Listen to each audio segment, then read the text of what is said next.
Hey guys, getting ready to head out to a game store that I just found out about. I'm gonna stop and pick up a couple friends on the way, and the store that we're going to today is in Southport, North Carolina. It's about an hour and a half away from our house, so well, from my house. So we're gonna go check it out. I got my cool new mask in the mail. Actually, I just got this like a week ago, but got that ready. And yeah, we're gonna go check it out and see what it's all about. Hopefully find some good stuff there. The Chuck. It's the Chuck. Yo. Remember the Chuck? All right. Yep. The Chuck is here. Yes. We're gonna go game hunting. Absolutely. Our first co-op game hunting. Right? Yep. Absolutely. We're gonna stop and pick up one more person on the way. Anything you're maybe looking for or hoping to find, or just browsing? Yeah, just browsing. We're gonna see what I can, what's there. So. Yeah. All right, cool. Let's get on. Awesome. This is Braden. Howdy. He's joining us on our game hunt, the first group game hunt. Anything in particular you're hoping to find? Anything on my list? You brought your whole list? It's on my phone. Okay. I didn't know if there's anything like rare that you can't find anywhere that you're hoping that they might have. Yeah, I'm hoping that too, but there's nothing really I have in mind right now. All right, cool. In particular. Let's go see what we find. Hey guys. So I know it's probably confusing because I was just talking about going to the game store, and now you see me sitting here in my game room. So we had a little mix-up, sort of. We went to the game store up in Southport, North Carolina. It was about an hour and a half drive. But yeah, we got up there and met with the guy, the owner, but he wasn't ready for a YouTube video. He's been going through stuff with Corona and, clearing up inventory and straightening up and all that stuff. So he wasn't ready to do any kind of video just yet. We did talk for a little while, and he's actually thinking about doing his own YouTube videos as well. So he might end up doing some collabs in the future. But we didn't want to just waste that whole trip. So me and the guys, we did stop at that store that I've been to previously, Player's Choice, which is, down my way. So on the way home, we had to pass that store. So we're like, well, we're not going to go home without nothing. So we decided to go ahead and stop at Player's Choice, look around. I found a couple goodies. So instead of this being a video where I was going to show you a new game store, this is going to now be a video where I just go over a couple games I picked up that day instead. So hopefully you enjoy.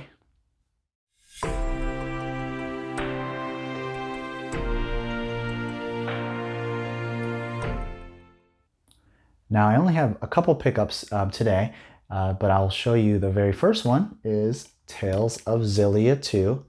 As you probably remember me mentioning in a previous video that I was waiting to get Tales of Xillia 2, and I kept skipping it, seeing it for good deals, but I kept skipping it because I was waiting to get the first one, Tales of Xillia, original Tales of Xillia.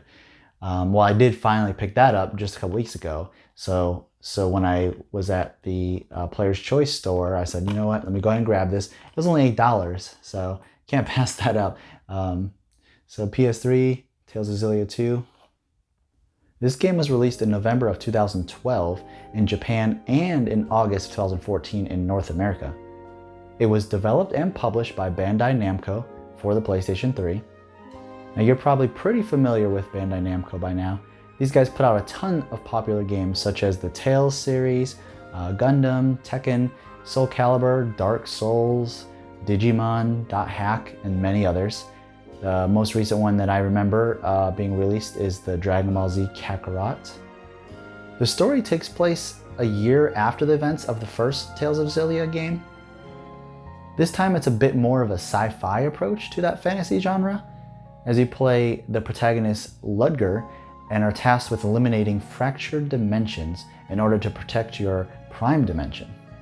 The ability to do this is called the Chromatus, in which Ludger can warp into the alternate dimensions and destroy their source. Graphically, the game looks very similar to its prequel. Something that's unique in this game is that during cutscenes, the player is prompted to choose an action, which may affect the story. As you are probably used to seeing in some of the other Tales games, there are the animated portraits with voice acting. And as many other games in this series, you do see the monsters on the fields and walk into them to begin the battle, rather than the random encounters of other JRPGs. Tales of Xillia 2 uses a cross-double raid linear motion battle system, which is an adjusted version of what was used in its prequel. This battle system features the ability to weapon shift with Ludger and switch between dual blades, dual guns, and a sledgehammer. Ouch. Ludger also has the previously mentioned Chromatus ability, and exploiting the enemy's elemental weakness is the key to victory in most battles. 4 characters can be chosen to battle. You can swap control between the characters in battle with a quick button press, and when you're not in direct control of them, they are AI controlled.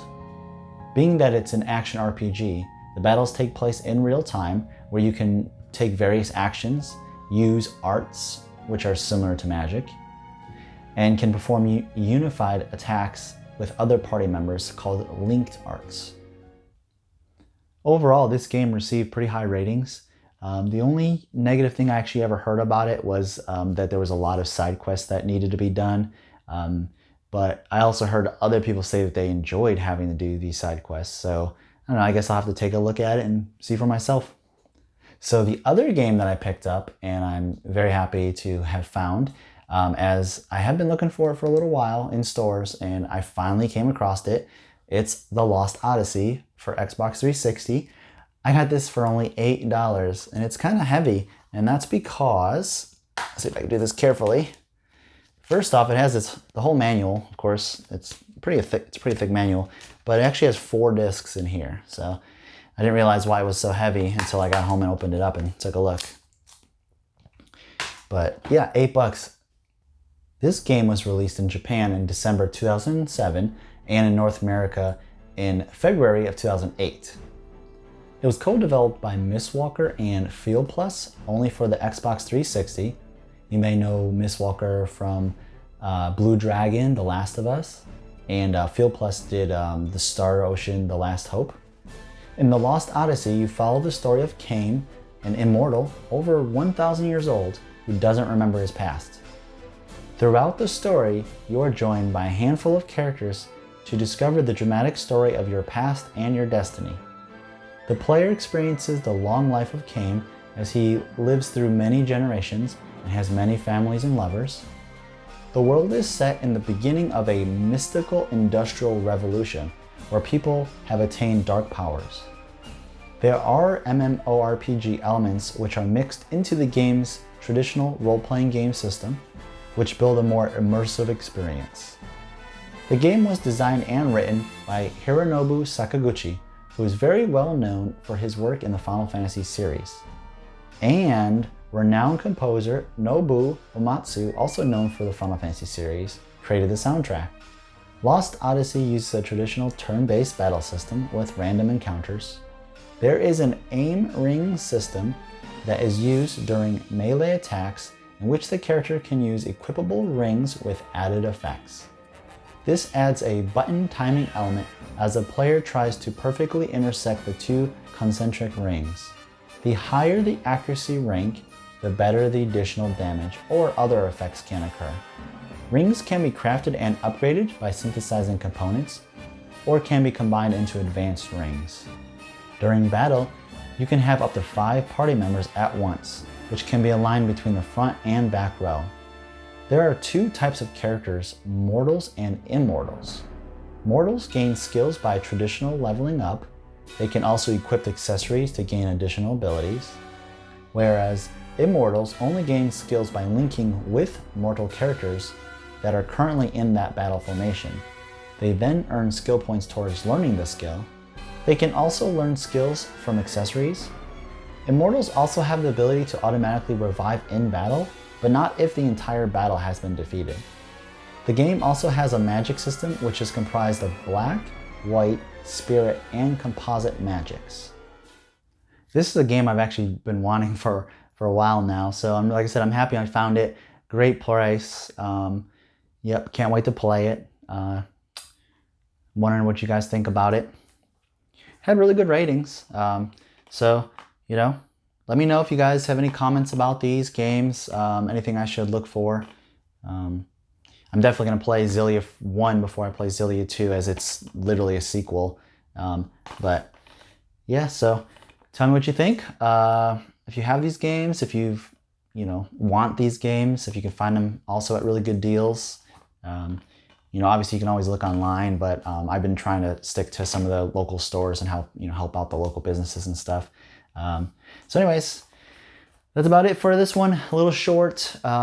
Again, sorry I didn't get a chance to show you guys that store, but hopefully we'll get to visit it again in the future. So, but yeah, that's it. So peace, love, and cheese.